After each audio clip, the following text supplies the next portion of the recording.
to the Friday edition of the BullHorn. It's the 1-year anniversary of the flash crash. Howard, I hope we don't have another Dow down 1,000 point day like we did at this time a year ago. What do you think about that?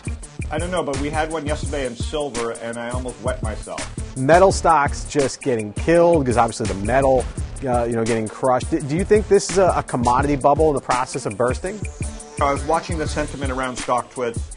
A lot of people were happy that the silver had crashed, and a lot of smart traders I saw starting to nibble. And I'm not much of a trader, but I jumped in, and then we had a fun day trading it. But as you can, I'm buying silver still higher than when I sold it on the way up in a trend. So right. I mean, not a great time to be knife catching, as I learned yesterday. But I'm bailing out a little bit today. But you've got an unwinding of this massive rush into silver, and sometimes these things are breathtaking. The chart, if you pull it up, of AGQ, which is like a double or triple leverage ETF, it's down like 60%. I mean, this has wiped people out, and the hot money's getting squashed. Yeah. Do you think there's any grain of truth to the thought some people have that maybe the fear trade is ending, with bin Laden being killed? Well, we should be afraid. What's good for the U.S. there short term pushes the Pakistani issue to hand, because the Pakistanis were holding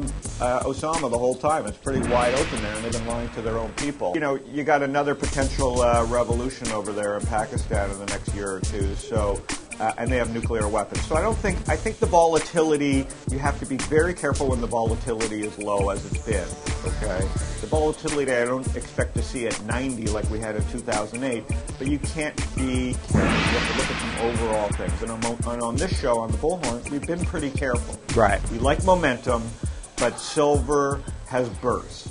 And I don't know what happens after a burst, but 99% of the time, lower prices are ahead. It's 6-7 months out. I mean, to have something go up as dramatically as it did, it's got to be a bubble. I hate to say it. Are you still bullish on maybe some of the gold ETFs or gold mining stocks, or are you steering clear there too? I think at my peak, I might have had 3% of my assets in gold. I can't carry it around. Doesn't excite me. It has no cash flow. Obviously, gold hasn't been hit as much because there's a lot more supply of gold stocks and ETFs.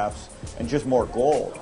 Silver was such a narrow, and this is why silver could theoretically pop back, is there's just so little of it to own for institutions. Right. But gold is wider distributed, didn't have the run that, and is probably more closely tied to the dollar. If the dollar rallies, it's been in the last year or so very closely correlated. So if the dollar rallies, gold will probably drop. I'm bored. I've been bored with gold and haven't owned it in a while. There's been so much momentum in technology, software, restaurants, some of the lighter areas of the new world. Light. You got to think really light. Right. All right. Well, Howard, thank you so much. If we have more days like Thursday with silver, I think you and I should try and go to some Hollywood studios and pitch a Trading Places remake with, silver being what brings down the Duke brothers. I'm sorry, the Duke brothers. Yes, of course. Instead of OJ Future. Sell, Mortimer, sell! Oh, my Lord. It was terrible yesterday.